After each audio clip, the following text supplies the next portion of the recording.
जय श्री कृष्णा मित्रों, पौराणिक मंच में आप सभी का स्वागत है। मित्रों, आज हम सुनाने जा रहे हैं लालची तांत्रिक की कहानी, जो बहुत ही ज्ञानवर्धक है। तो चलिए चलते हैं कहानी की तरफ। गांव के किनारे एक घना जंगल था। उस जंगल के पार एक छोटा सा गांव था जिसका नाम था रामपुर। रामपुर गांव अपने शांत वातावरण और मेहनती लोगों के कारण जाना जाता था। लोग अपने काम में लगे रहते थे और किसी से कोई दुश्मनी नहीं रखते थे। लेकिन इस गांव में एक व्यक्ति था जो लालच और धूर्तता का प्रतीक था। उसका नाम था कालू तांत्रिक। कालू तांत्रिक गांव के बाहर जंगल के अंदर एक छोटी सी झोपड़ी में रहता था। वह साधारण आदमी नहीं था। वह अपने आप को तांत्रिक और जादूगर कहता था। उसके पास कुछ तांत्रिक विद्याएं थीं, लेकिन उसने इन विद्याओं का सही उपयोग कभी नहीं किया। वह हमेशा पैसों और संपत्ति के पीछे भागता रहता था और गांव के भोले भाले लोगों को अपनी जादुई शक्तियों से डराकर उनका फायदा उठाता था। गांव के लोगों को कालू तांत्रिक से डर लगता था। वह कहता था कि वह भूत प्रेत और आत्माओं से बात कर सकता है और अपने दुश्मनों को नुकसान पहुंचा सकता है। लोग उससे बचकर रहते थे और कभी कभी अपनी समस्याओं के समाधान के लिए उसकी मदद भी लेते थे। लेकिन हर बार तांत्रिक उनकी मदद के बदले कुछ न कुछ मांगता था। कभी धन, कभी खेत और कभी कभी तो उनके अपने परिवार के सदस्य। गांव में एक विधवा महिला थी जिसका नाम था सुनीता। उसका इकलौता बेटा रामू कुछ महीनों पहले गंभीर बीमारी से गुजर गया था।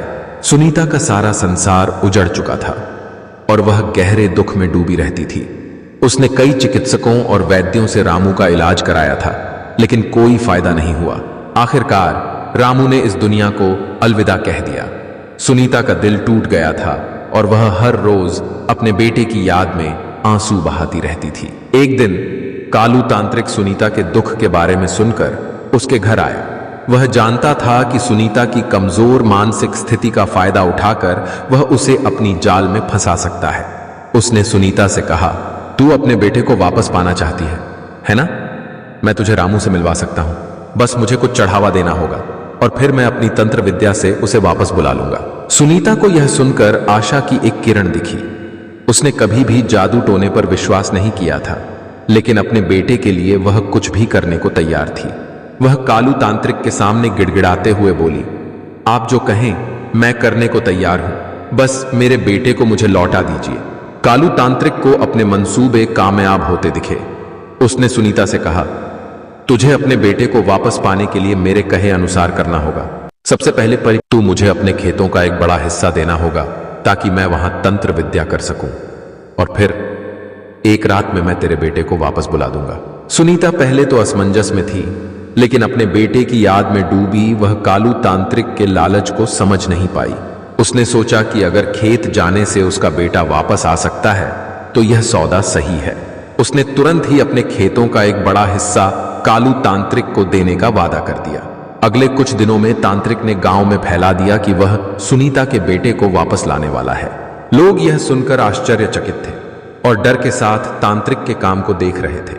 कई लोग उत्सुक थे कि क्या वास्तव में यह संभव है कि कोई मरा हुआ व्यक्ति फिर से जिंदा हो जाए, जबकि कुछ इसे धोखाधड़ी मान रहे थे। कुछ दिनों बाद तांत्रिक ने सुनीता को अपने घर बुलाया और कहा, आज रात को मैं तेरे बेटे को वापस बुलाऊंगा, लेकिन याद रहे, जैसे ही वह वापस आएगा तुझे बिना सवाल किए उसे अपने साथ ले जाना होगा। अगर तूने एक भी सवाल किया तो सब कुछ बर्बाद हो जाएगा। सुनीता ने सिर हिला दिया। उसकी आंखों में उम्मीद और डर के मिश्रित भाव थे। रात के गहरे अंधेरे में कालू तांत्रिक ने अपने तंत्र मंत्र शुरू किए। उसने कई विचित्र मंत्रों का जाप किया और जंगल के चारों ओर एक अजीब सा माहौल बन गया। तांत्रिक ने सुनीता से कहा कि वह अपनी झोपड़ी के पास आकर इंतजार करे। तांत्रिक के दिखावे में गांव के कुछ लोग भी छुपकर सब कुछ देख रहे थे। जैसे ही रात और गहरी होती गई, तांत्रिक ने जोर से मंत्र बोलना शुरू किया। अचानक कुछ आवाजें जंगल में गूंजने लगीं। झाड़ियों से एक साया उभर कर बाहर आया। सुनीता की आंखें चौड़ी हो गईं। वह रामू जैसा ही दिखता था। उसके चेहरे पर डर और आश्चर्य के भाव थे, लेकिन तांत्रिक के निर्देश याद आते ही उसने चुपचाप अपने बेटे का हाथ पकड़ा और घर की ओर चलने लगी। लेकिन रामू की चाल में कुछ अजीब था। वह जैसे खुद पर नियंत्रण में नहीं था। उसकी आंखें खाली थीं और उसका चेहरा बिना किसी भावना के था। सुनीता का दिल धड़कने लगा। वह डर गई थी, लेकिन तांत्रिक के शब्द याद थे, कोई सवाल मत पूछना, नहीं तो सब खत्म हो जाएगा।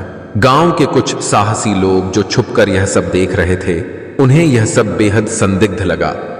एक बुजुर्ग व्यक्ति जिसका नाम हरिदास था ने सोचा कि तांत्रिक कोई बड़ी चाल चल रहा है। उसने सोचा, यह कोई जादू नहीं हो सकता, यह तांत्रिक हमें धोखा दे रहा है। अगले दिन गांव के लोग सुनीता के घर पहुंचे। उन्होंने देखा कि रामू वहां है, लेकिन वह न कुछ बोल रहा था, न ही किसी को पहचान रहा था। हरिदास ने सुनीता से कहा, यह रामू नहीं है, यह तांत्रिक का छलावा है, हम सच का पता लगाएंगे। हरिदास और गांव के अन्य लोग मिलकर तांत्रिक की झोपड़ी पहुंचे। उन्होंने तांत्रिक को पकड़ा और सच का पता लगाने के लिए उसे घेर लिया।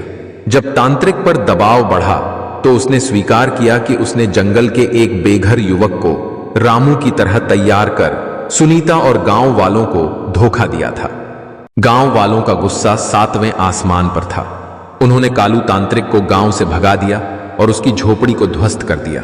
कालू को अपनी लालच और धूर्तता की भारी कीमत चुकानी पड़ी। उस दिन के बाद सुनीता ने रामू की मौत को स्वीकार कर लिया और उसकी यादों के साथ जीवन जीना शुरू किया। गांव के लोग अब समझ चुके थे कि किसी भी तंत्र मंत्र के पीछे अक्सर लालच और छल होता है।